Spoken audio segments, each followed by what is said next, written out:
Satellite TV चैनलों की शुरुआत के साथ ही रियलिटी शो बनने शुरू हुए थे।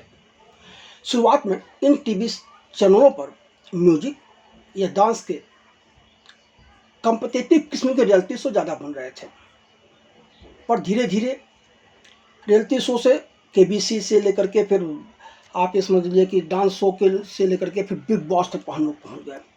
धीरे धीरे इन रियलिटी शो का स्तर गिरता चला गया और अब तो हालात यह है कि लोग इन टीवी की रियलिटी शो से बोर हो चुके हैं। सभी को इस बात का एहसास होता है कि यह रियलिटी शो के नाम पर पहले से ही स्क्रिप्टेड और रिकॉर्डेड शो उन्हें परोसा जा रहा है। सलमान खान के रियलिटी शो बिग बॉस तो इतना वल्गर हो गया है कि लोग इससे बचना चाहते हैं। ऐसे में हर किसी को स्वस्थ मनोरंजन देने वाले रियलिटी शो का बेसब्री से इंतजार था। और जब लोगों को पता चला कि विदेशी धरती पर लोकप्रिय हो चुका दी थिएटर जैसा रियलिटी शो अब हिंदी में भी बन रहा है, तो उन्हें काफ़ी उम्मीदें थीं। अब यह शो 12 जून से रात 8 बजे OTT platform Amazon prime video पर स्ट्रीम होना शुरू हुआ है और इस शो में 20 प्रतियोगी हैं। इस शो के निर्माता समीर गोगाटे, लेखक जूही गोकलानी, क्रिएटिव डायरेक्टर नीरज शेट्टी और सीरीज डायरेक्टर निशांत नायक है। अब सवाल यह है कि क्या यह शो लोगों की उम्मीदों पर खरा उतर रहा है या उतरने की उम्मीदें हैं। अमूमन दी थिएटर का हर एपिसोड 1 घंटे 5 मिनट का होगा।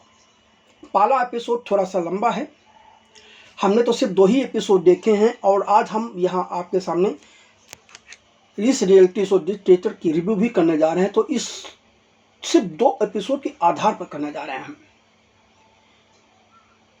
यूँ तो दी थिएटर्स दिमाग का एक ऐसा खेल है जहाँ दोस्ती दुश्मनी से ज़्यादा जो सारे प्रतियोगी हैं उनके साथी दिमाग और धोखेबाजी में कितना माहिर है उस पर निर्भर करता है।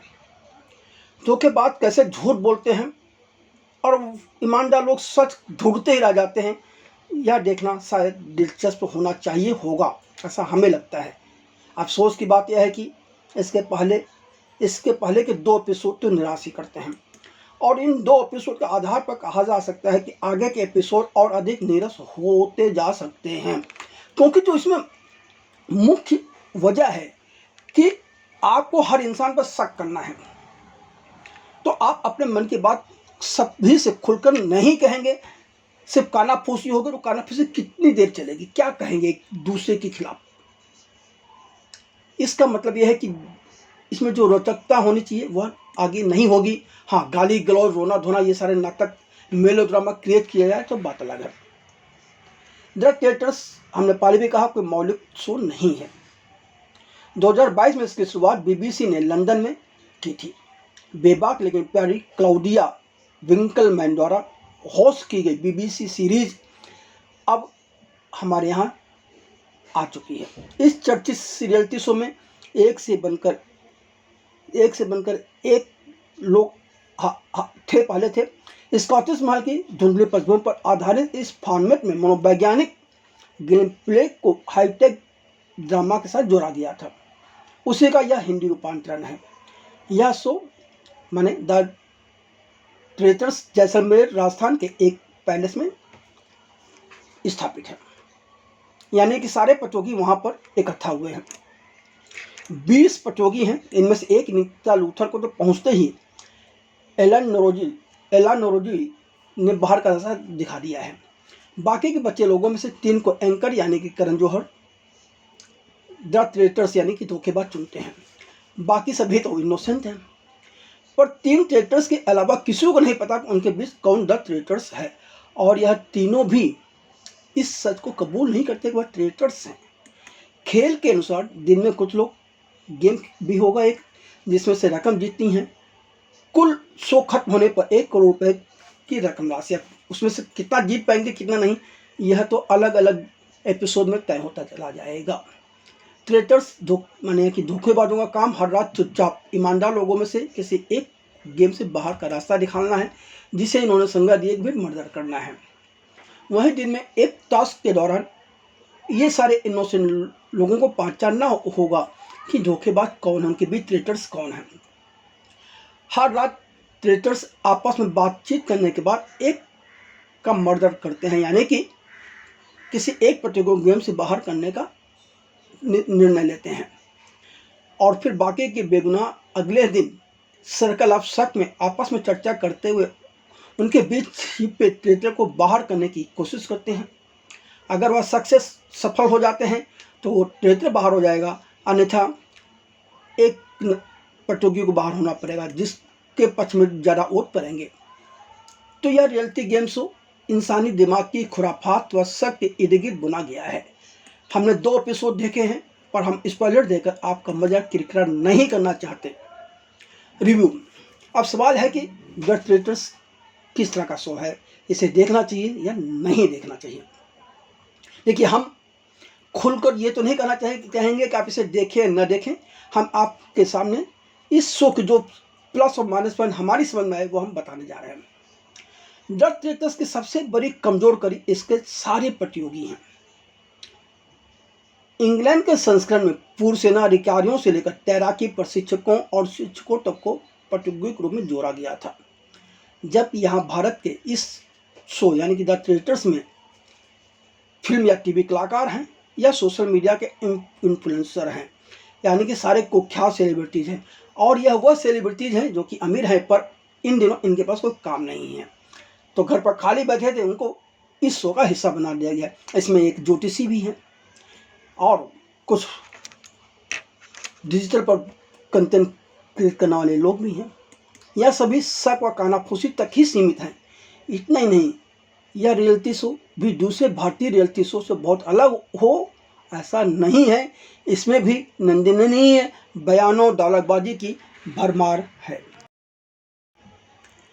पहले एपिसोड के सबसे पहले अंशुला कपूर, अपूर्वा मुखीजा, एलनाज नरोजी, हर्ष गुजराल, जन्नत जुबैर, जानवी गौर, जैस्मिन वसीम, करण कुंद्रा, लक्ष्मी मांचू, महीप कपूर, मुकेश छाबड़ा, निकिता लूथर, पूरब झा, रफ्तार, राज कुंद्रा,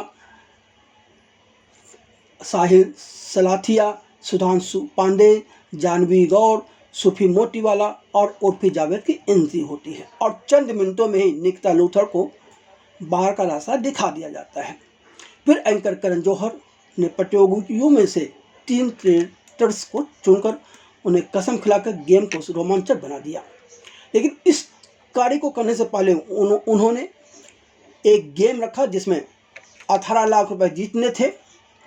यह गेम ट्रेन के अंदर था कि उन्हें कुछ क्लू मिलेंगे, उसके आधार पर सोने की ईंटें जमा करनी थी। पर यह गेम मुझे तो बहुत बोरिंग लगा, क्योंकि उसमें कहीं रोमांच नहीं आया। बहरहाल दर्शकों को क्या लगता है ये तो दर्शक बताएंगे। तो खैर, उसके बाद 3 ट्रेटर्स को चुनकर उन्हें कसम खिलाकर गेम को रोमांचक बनाने की कोशिश की गई। लेकिन पहला एपिसोड कुछ ज़्यादा ही बोरिंग लगा। मैंने पहले भी कहा, फिर यही बात कहूँगा। पहले एपिसोड में ट्रेन वाला रकम जीतने के लिए रखा गया गेम शो फुसफुसा पटाखे के अलावा कुछ नहीं है। प्रतियोगी चालें चलनी शुरू करते हैं, उनके बीच आपस में शक बढ़ता है और एक दूसरे को गेम से बाहर करने की चालें चली जाती हैं, पर मज़ा कम आता है। मज़ेदार बात यह है कि किसी को आप जब गेम से बाहर कर देते हैं, उसके बाद जो आपके चेहरे पर जो खुशी आती है, जिस ढंग से आप अपने को विजेता घोषित करने की कोशिश करते हैं, वह बहुत अजीब सा लगता है, क्योंकि आप अपने ही किसी दोस्त के पीठ में छोरा घोंप कर इतनी खुश कैसे हो सकते हैं। दूसरी चीज़, इस शो में मज़ा कम आने की एक उम्मीद बड़ी बात यह है, जैसे हमने पहले भी कहा कि किसे क्या चलनी है वह किसी को बता नहीं सकता। तो आपस में जो बातचीत होती है वह बहुत ही ज़्यादा रोचक या रोमांचक नहीं हो सकती, या उनकी जो प्लानिंग है उसके बारे में आपस में डिस्कशन करेंगे, ऐसा हमें नहीं लगता। पहले एपिसोड में आशीष विद्यार्थी सबसे ज़्यादा शांत प्रतियोगी नजर आते हैं। अपनी फुल डार्क बुश शर्ट और शांत स्वभाव के कारण और बाकी साथियों की नज़र में आ जाते हैं। सभी को उन पर शक हो जाता है। एक समय पर वह बस झपकी लेने के लिए फर्श पर लेटते हैं, जबकि उसके बिल्डिंग से प्रतियोगी उनके बारे में बातें करते हैं। तो वहीं लोग ज्योतिषी जानवी गौर पर जादू टोना करने के आरोप तक लगा देते हैं। अब आप इससे नीचे कहाँ तक गिरेंगे?